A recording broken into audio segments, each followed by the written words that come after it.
On this episode of New Mexico Frontiers, reducing the carbon footprint of sun care. That's the mission of one Santa Fe startup looking to revolutionize the sunscreen industry.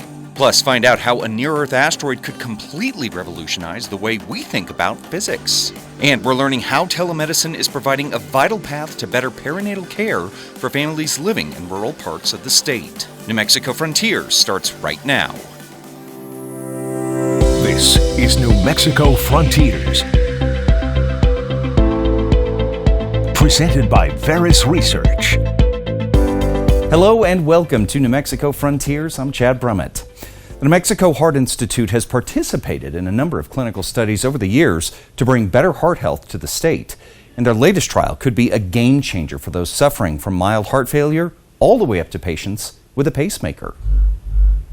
Despite a decrease in deaths over the past few years, heart disease continues to be one of the two leading causes of death for New Mexicans.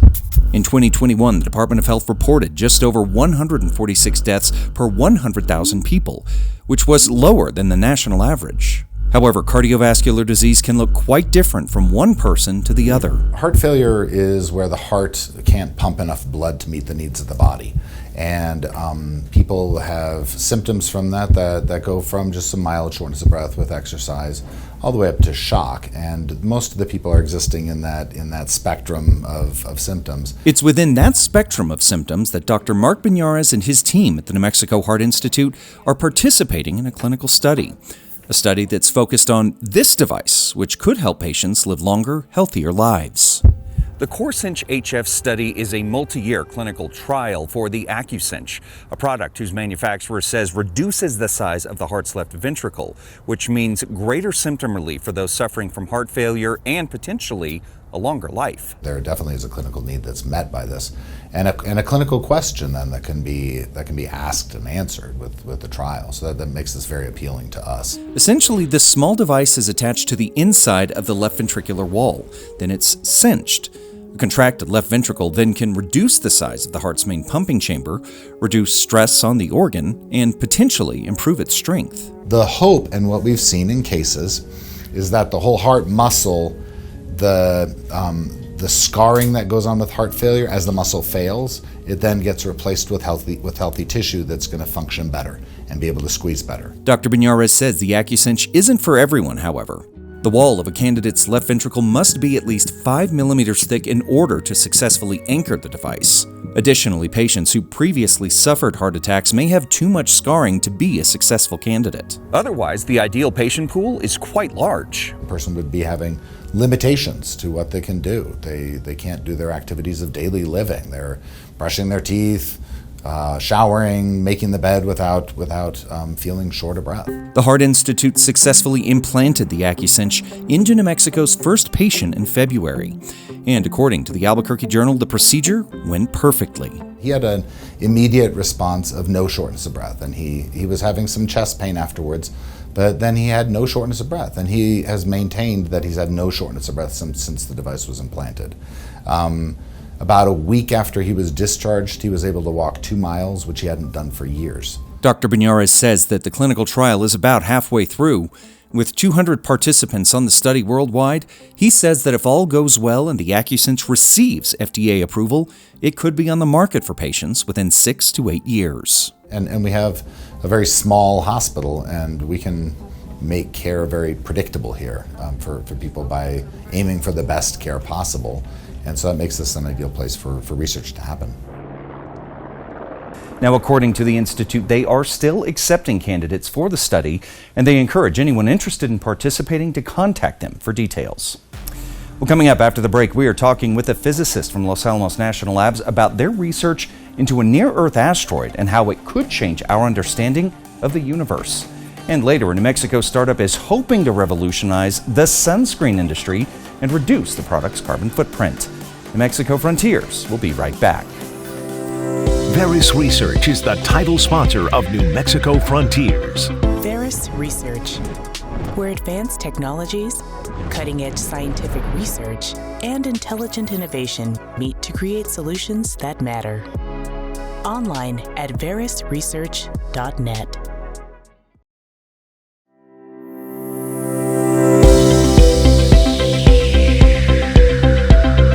Seeing the invisible, that is what a small group of scientists at Los Alamos National Labs are trying to do with data recovered from a near-Earth asteroid. And while it sounds like a daunting, if not impossible task, it's not the first time astronomers have used the theory of dark matter to make celestial discoveries. 19th century astronomers were puzzled by the orbit of the planet Uranus. Mathematical calculations indicated that something was pulling on its orbital path, something massive. Then, on the night of September 23, 1846, astronomer Johann Gottfried Galle observed what would be the 8th planet in our solar system, Neptune. When we look at the trajectory of Uranus, and we found out that the Uranus motion has some irregularity, different from the prediction. Astronomers successfully predicted where Neptune would be in the sky based on mathematical calculations, which opened a greater understanding of our place in the universe. And that same method of discovery is being used now in the 21st century, but this time searching for something that's impossible to see. So the interesting thing about dark matter is that we know that it should have gravitational effect.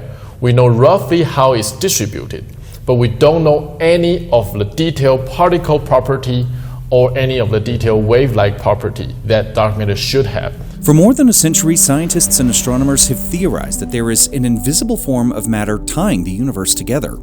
Now, scientists like Udai Tsai at Los Alamos National Labs are employing near-Earth objects like the asteroid Bennu to search for this elusive particle.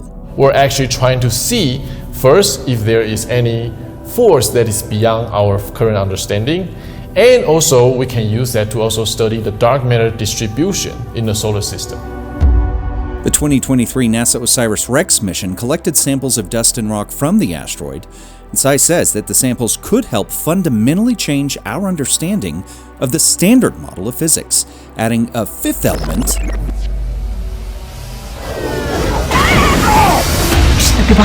No, not that fifth element. To the quartet of known forces, including gravity, electromagnetism, weak nuclear, and strong nuclear force. If you can prove certain theory and discover a class of new particle or new forces, that will open up new window to our further understanding of how nature works. But currently we haven't fully understand dark matter, and we haven't found the fifth force, so it's worth continue figuring out. Tsai says that Bennu is just the beginning. In 2029, the asteroid Apophis will make a close approach to the Earth. Now, while original observations showed that it had a small chance of hitting our planet, it is now calculated to pass by at a safe distance of just 19,000 miles. That's closer than some satellites currently in orbit. And the close call will give NASA another chance to collect samples and data on the asteroid with their OSIRIS-APEX mission. The flyby will hopefully kick up more dust for Tsai and his colleagues in their search for the mysterious force. We are more and more have a better and better precision on tracking all these asteroids. But still, there's always surprise. And if there is extra force or extra dark matter distribution, it can have a subtle effect on some of these asteroids. While the slight variations caused by dark matter may not have astronomical effects on near-Earth objects, any slight variation in calculating an orbit can mean the difference between a near miss and a direct hit. Those are very important for our future survival. If we know some place is going to be hit by asteroid, we need to evacuate, or we need to deflect the asteroid. There are many things we can do, but we need to know beforehand. Tsai hopes that this data will not only further enhance Lannell's research into dark matter and a potential new physical element, he hopes this research will make the planet safer in our celestial neighborhood.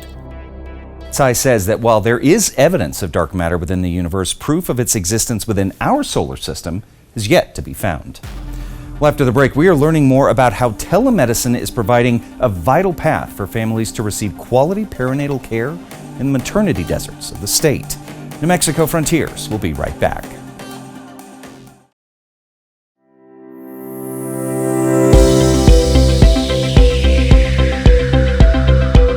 Quality perinatal care is priceless for expecting families, and while patients in Albuquerque, Santa Fe, and Las Cruces may have access to the service, it's a different story for families living in rural parts of our state. One healthcare company is looking to bridge that gap with technology we are all now familiar with after the pandemic. Leslie Romero is the proud mom of 5 kids, and to say it's full house would be an understatement. My oldest is 19, and then I have a 15-year-old, a 14-year-old, and then my little one, he's 5. Then there's little Livy, She's so loved. Leslie's 1-year-old daughter. She's doing amazing. She's still in all of her therapy. She's thriving. She's doing really well. Early on in her pregnancy, Leslie received some concerning news. We did some genetic testing, and the genetic testing came back at high risk for trisomy 21, which is Down syndrome. According to an article from UNM Health Sciences, 1 in 3 counties in the state are considered OB or maternity deserts. The vast expanse between urban areas, a shortage of healthcare workers, and the grueling work of a medical professional have all contributed to the situation. The biggest buzzword in pregnancy is maternity care deserts, and that surrounds access to care, timeliness of care, and then is the available complexity of care that person needs physically readily available for the patient. It's a problem Perinatal Associates of New Mexico is taking head-on through technology that patients around the world are now familiar with, telemedicine. Perinatal Associates has grown really significantly to try to reach patients in rural locations. Our goal has always been to keep both mom and baby in a safe place. If we can keep them in their local communities, that is goal number 1. Founded in 1987, Perinatal Associates of New Mexico has grown over the years from locations in Albuquerque, Rio Rancho, and Santa Fe to additional offices in Farmington and Las Cruces. But their reach was able to grow exponentially when their outreach centers opened in Espanola, Los Alamos, Ruidoso, Socorro, and in Leslie's hometown of Roswell. I was able to see Dr. Ruma and his staff in Albuquerque a couple of times, and that was at the beginning till we established the plan of care and what was going on. And things took off as the pregnancy progressed. So there was more ultrasounds, more frequency of the visits, and those we completely did remotely from Roswell. Our practice incorporates visits where we talk to the pregnant patient. We provide genetic counseling services to those individuals. We're experts in managing diabetes during pregnancy. And then just recently have embarked on, in the last few years, a perinatal mental health program. So a really large practice utilizing the skills of a really significant team. Dr. Ruma says prior to the pandemic, his company averaged around 700 telemedicine visits annually. As of last year, they saw nearly 17,000 through telemedicine, helping more expectant mommies like Leslie get the care they need much closer to home. They feel like we're there with them. And I think that their perception is that they, despite being in that very small rural town, have a very comforting understanding that we are caring for them in an integrated system. I wouldn't have had such a good pregnancy and delivery if it wasn't for perinatal being in place. Chad Brummett, KRQE News 13. Dr. Ruma says that ongoing advocacy and support for telemedicine ultrasound is vital to their practice and their ability to reach patients like Leslie sooner and with greater care. Well, stay with us because after the break, we are headed to Santa Fe to meet an entrepreneur looking to revolutionize the sunscreen industry and reduce waste in our landfills. New Mexico Frontiers will be right back.